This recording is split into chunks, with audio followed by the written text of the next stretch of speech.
भारतीय cricket board ने PCB के हाइब्रिड मॉडल को मानने वाली खबरों की तरदीद कर दी। भारतीय मीडिया के मुताबिक बीसीसीआई हाइब्रिड मॉडल पर खेलने के लिए रजामंद नहीं हुई। बीसीसीआई एशिया कप को किसी एक न्यूट्रल मकाम पर शिफ्ट करना चाहती है।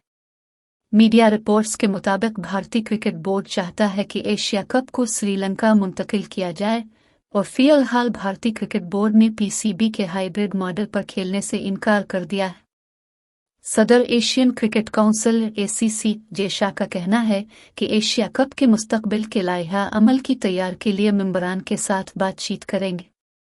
वाज़ेह रहे कि इससे कबल खबर सामने आई थी कि एशिया कप क्रिकेट टूर्नामेंट में शिरकत के लिए भारतीय क्रिकेट बोर्ड ने पाकिस्तान के हाइब्रिड मॉडल की तजवीज़ मान ली। ज़राए का कहना था कि भारतीय क्रिकेट बोर्ड ने पाकिस्तान के हाइब्रिड मॉडल के तहत एशिया कप खेलने पर रजामंदी जाहिर कर दी है। ज़राए के मुताबिक भारतीय क्रिकेट बोर्ड के सेक्रेटरी जेशा ने पीसीबी की तजवीज़ मान ली है। हाइब्रिड मॉडल के तहत एशिया कप के 4 मैचेस पाकिस्तान में और बकिया न्यूट्रल वेन्यूज़ पर होंगे।